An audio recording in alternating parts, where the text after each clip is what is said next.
I continued the way I was going to die. And I hit my knees and I dumped my bottle out and I cried out to him, God, please help me. Please help me change my life. I can't live like this anymore. And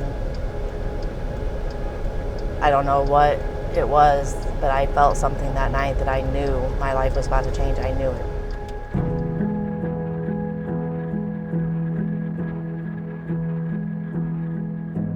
Growing up, my mom was married to my father, who also is an alcoholic, and he was very abusive to her, very abusive to us children. She had filed charges against him, and we had went to court, and that was the last time that I see my father, was in the courtroom. I met my first kid's father when I was 16. He was a real bad drinker as well. I was with him for 9 years, and I never drank the whole entire time that I was with him. After having 2 kids with him, I finally left him. Shortly after that, I married my second children's father. He was 15 years older than me, but he had a pill problem that became pretty intense. When we finally divorced after 10 years of marriage, I didn't know where to pick up my life and begin again with 4 kids. And I began drinking. As soon as I walked in, they would put 2 half pints on the counter. They knew exactly what I wanted. That's not something that I want to be recognized for, like, oh, how are you today? The usual. You know, it's embarrassing. It wasn't long that my kids' father took 2 of my kids, my 2 youngest.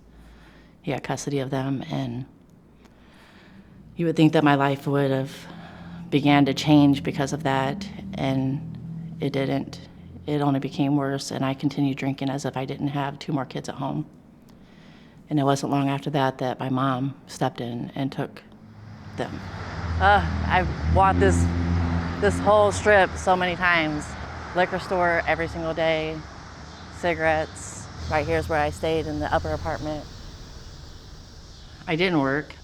I lived with a girlfriend of mine on Washington, and she was in a heavy crack addiction.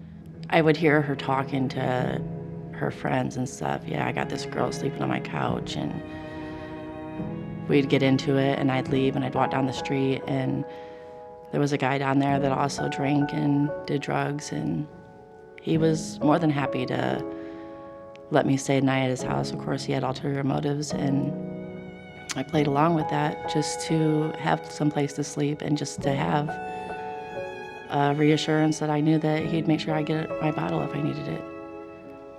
I would get desperate enough to call my mom and say, Mom, I'm serious this time. I'm going to get sober. I just want to be in my kids' life.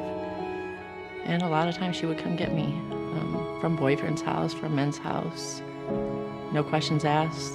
I'd most of the time have black eyes or bloody face, and she'd say, are you done yet? I'd say, yeah, Mom, I'm done. I'm not going to do this anymore.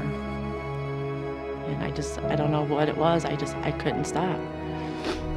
I look now, and I'm about to be 44 years old, and it's just crazy because I lost so much of my life.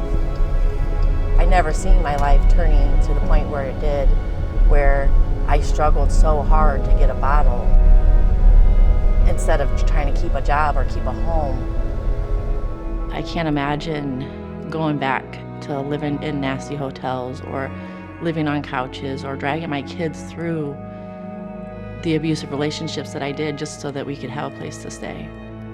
I think that it's amazing that there is the rescue mission and the Caris House and places like that. So when you feel like you are in complete despair and there is no way to come out of your addiction or your homelessness, there is hope out there. And the Caris House brought me out of complete hopelessness and being homeless to having hope. Everybody has their own beliefs, but I know that God is real, and if it wasn't for God, I wouldn't be here today.